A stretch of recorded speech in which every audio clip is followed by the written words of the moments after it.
Hello everyone, my name is Stanislas Sajavichin Bavubuka, born and raised in Uganda, grew up in Canada, but for the past 12 years I've been serving Uganda, especially the youth demographic, by providing platforms and spaces for young people to be able to grow their creative voices and be able to push their missions forward. I'm the founder of the Bavubuka Foundation, an organization that believes that through using music and the arts we can transform lives and unify diverse communities.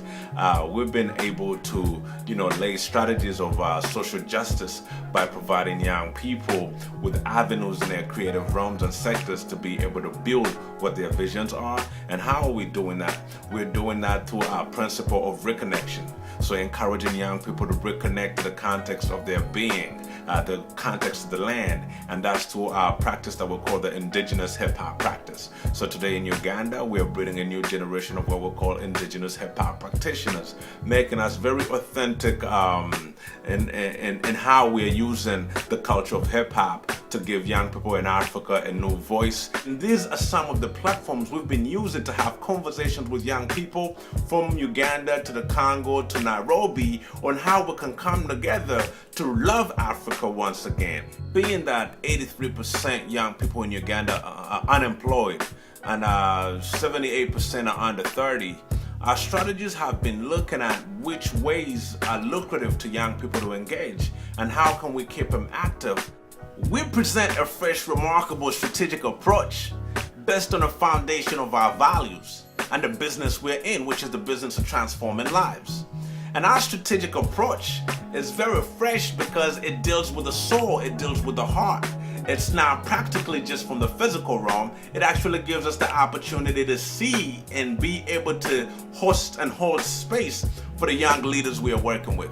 And we believe that their work will be remarkable because of the open heart space that gives them the key to be able to know why they are aspiring to lead, why they build what they're building, and what they're bringing in line of service to their people. So this strategic, approach that we're using allows the human being to deal with the soul. It allows the visibility of an individual to be seen beyond the physicality. So it will be able to give us that opportunity to really see what these young people are seeing through their hearts, through their passion, through what they rally for, what emotion causes them to rally for that.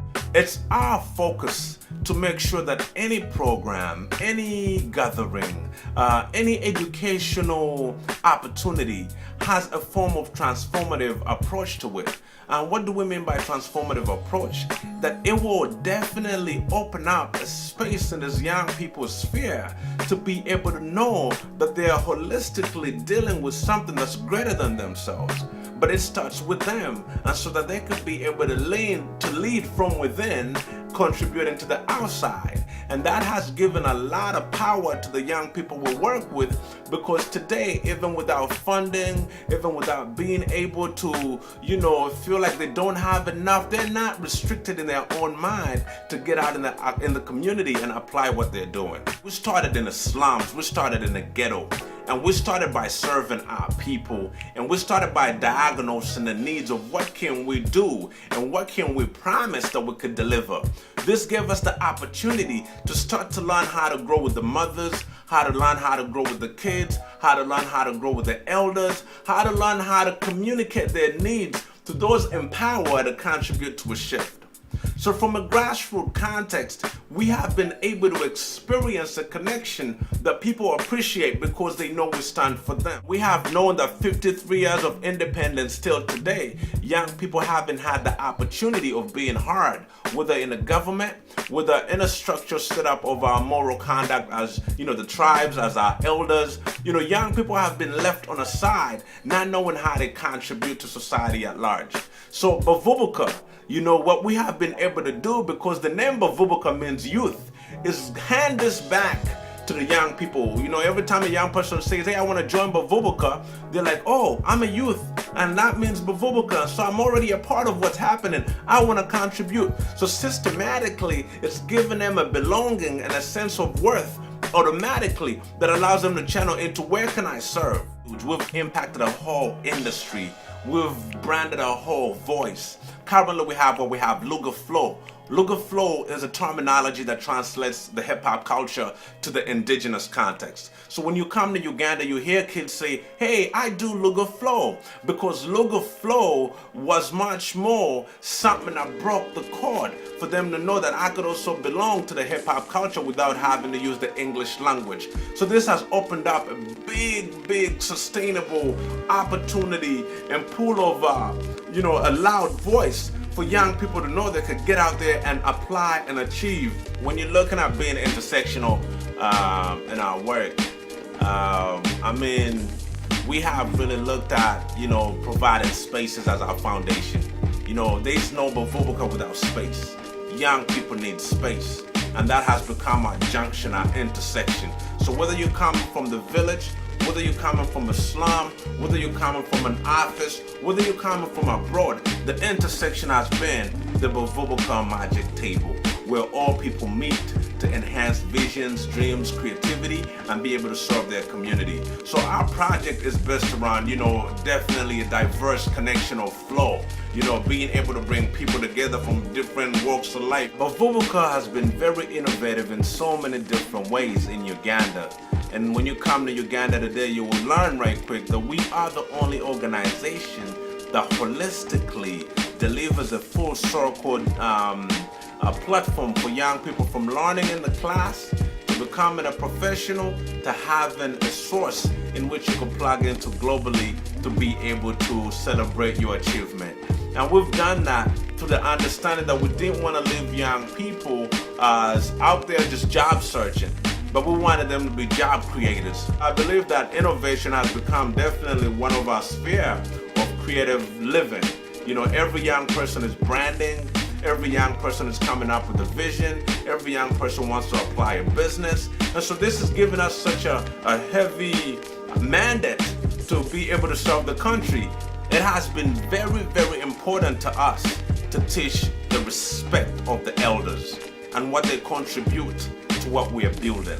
So in our gatherings and in our educational platforms, we have instilled that hierarchy of always having the wisdom of the elders, always having the input of those who have been there before us, so we can learn from their mistakes and be able to build a greater platform that they also support in turn.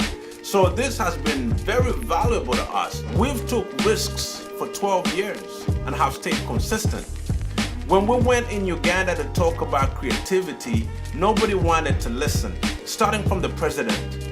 Our president made a statement that he would invest in the sciences and would never invest in the arts. And that spoke to us as young creatives who really who are passionately engaging in the arts and knew that this liberation, this revolution in the arts can take up the sphere in our community. So what we went ahead is not to be discouraged. We said, well, let's work double time, because we know with time people will understand what we mean. And guess what has happened? Just about 2 years ago at our presidential election, the president himself used the Luga Flow platform as a campaign for his elections. So what did that show us? It showed us that even if they didn't believe that these young creatives had a voice, they're starting to hear our loud sound and our commitment and dedication to what we're doing. When we started with Bavubuka, we knew that in collaborating with one another is where the spirit of Bavubuka would grow. So collaboration became a huge emblem and a big sustainable space for us, because we knew in collaborating with others we would find leverage to be able to continue. And so 12 years later, we're celebrating a decade of serving the community, but it's through collaborations that we've been able to find sustainability. What I hope to accomplish is a self-sustainable model of resourcing young people within our space to lead communities, to lead villages, to lead towns, to lead urban spaces, to lead rural spaces, but in a collective formation, being able to come together and redesign and formulate ways that they're able to implement their own ideas, their own authentic, unique ways in which they translate their communities to the world, giving them a space that will bring them closer to what they desire to see, and to give them a home that allows their ideas, their visions, their truth, their courage, their pain, and their struggle, their story to be acknowledged, to be appreciated, and to be celebrated.